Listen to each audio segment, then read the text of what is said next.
नमस्कार. नमस्कार. मी ॲडव्होकेट शिवाजी डमाळे, सैनिक समाज पार्टी. आज आमच्याकडे महत्त्वाचे पाहुणे आले आहेत आणि ते पाहुणे जळगाववरून आले आहेत.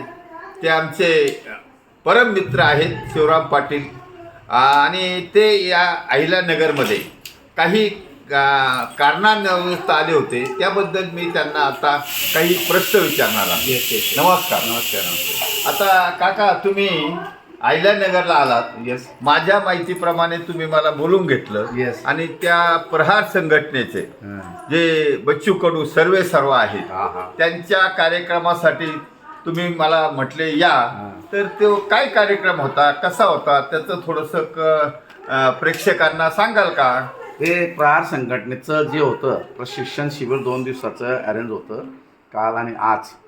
आणि त्याला एक निमित्त पण असं सापडलं होतं की त्या ठिकाणी प्रहार जी अकादमी त्याची नवीन इमारत निर्माण केलेली आहे पवार साहेब आणि परदेशी साहेब यांनी, तर यांच्या हस्ते त्याचं इनॉग्रेशन होतं.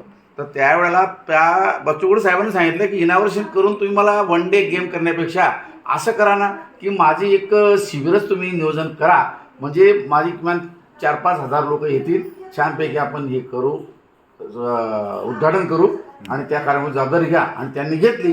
म्हणून त्यांनी संपूर्ण महाराष्ट्रातील जे काही असते प्रहार जनशक्ती पक्षाचे पदाधिकारी आणि कार्यकर्ते आणि त्यांचे जे दिव्यांग प्रहार संघटनेचे पदाधिकारी आणि कार्यकर्ते बोलवले होते आणि त्याचं शिबिर झालं होतं. आणि त्या ठिकाणी 8 आमंत्रित असे व्याख्याते बोलवले होते आणि त्या व्याख्यात्यांनी चांगल्या प्रकारे प्रबोधन केलं आणि बच्चू कडूंनी पुढच्या अशा कामाची दिशा पण दाखवली.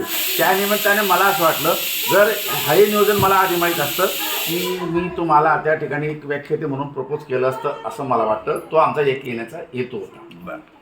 बरं, आता दुसरी गोष्ट अशी की तुमचे आमचे संबंध अनेक वर्षाचे आहेत. येस. आपण अण्णा हजारेकडे अनेक वेळा गेलेलो आहोत. तर आमचे जुने सहकारी ईश्वर मोरे हे पण तुमच्याबरोबर कधी मध्ये येत होते. येस. आता तुमच्या आणि आमचे बरेच विचार, जवळजवळ 99% विचार एकत्र येतात. येस. आमचे सैनिक समाज पार्टीची एक राष्ट्रीय पार्टी आहे. येस. आम्ही काही लोकसभेला उमेदवार दिले होते आणि काही विधानसभेला दिले होते. पण आमचा एकमेव नारा आहे की या खर्चिक निवडणूक पद्धतीला तोंड देण्यासाठी आम्ही अल्प खर्चात निवडणुका, कारण सैनिक समाज पार्टीमध्ये क्वालिफाईड इंटेलिजंट लोकांचा भरणा आहे आणि अल्प खर्चात निवडणुका लढवण्याचं जर मतदारांनी मान्य केलं तरच आपण या प्रस्थापितांना, घराणेशाहीवाल्यांना आम्ही तोंड देऊ शकतो. याबद्दल तुमचं काय मत राहील? माझं याच्यामध्ये असा एक अभ्यास आहे, डायग्नोसिस आहे की हे जे मिलिटरीचे अधिकारी असतात, सोल्जर्स असतात, या लोकांवर एक शिस्तीचा चांगला परिणाम झाला असतो आणि देशभक्तीचा खूप मोठा पगडा यांच्या मनावर असतो. आणि शिवाय ते अपार्ट फ्रॉम द पब्लिक अशी सर्व्हिस सीमेवर करत असतात. त्यामुळे यांच्यामध्ये भ्रष्टाचार वगैरे या गोष्टींचा त्यांना गंध नसतो आणि रिटायर झाल्यानंतर सुद्धा त्यांना तसंच काम करावं असं वाटतं. म्हणून सैनिक अधिकारी म्हणून जे कोणी रिटायर होत असतात ते खूप माणसं प्रामाणिक असतात. आता तुमची विचारधारा जी मला जी मान्य आहे, तुम्ही जी अवलंबली की कमी खर्चातून फक्त तांत्रिक खर्च म्हणजे डिपॉझिट भरणे वगैरे वगैरे बॅनर, तर सैनिक समाज पार्टी जी काही स्थापन केलेली खूप चांगला उद्देश आहे. त्याचं कारण असं आहे की संपूर्ण भारतातील जनतेची अपेक्षा आहे राजकीय लोकांनी भ्रष्टाचार करू नये आणि भ्रष्टाचारी लोकांना आमदार खासदार निवडून देऊ नये. खूप चांगली इच्छा आहे जनतेची. पण जर तुमच्या पुढे प्रामाणिक लोकांचाच एक पक्ष वाढून ठेवलेला आहे सैनिक समाज पार्टी, तर तुम्ही लोकांनी त्यांचा सहज स्वीकार केला पाहिजे.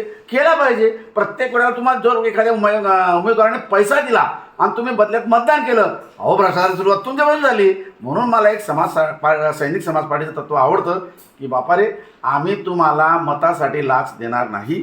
तुम्हाला आमचे जर समजा नियोजन अजेंडा प्रोपोगंडा जर तुम्हाला आवडला तर तुम्ही आम्हाला मतदान करावं. आणि मी माझं वैयक्तिक मत सांगतो की हे जे सैनिक आणि सैनिक अधिकारी असतात खरोखर प्रामाणिक असतात आणि अशा लोकांना जर समजा आपण राजकारणामध्ये आमदार खासदार वगैरे निवडून दिलं, मला वाटतं की भ्रष्टाचाराचं प्रमाण कमी होईल.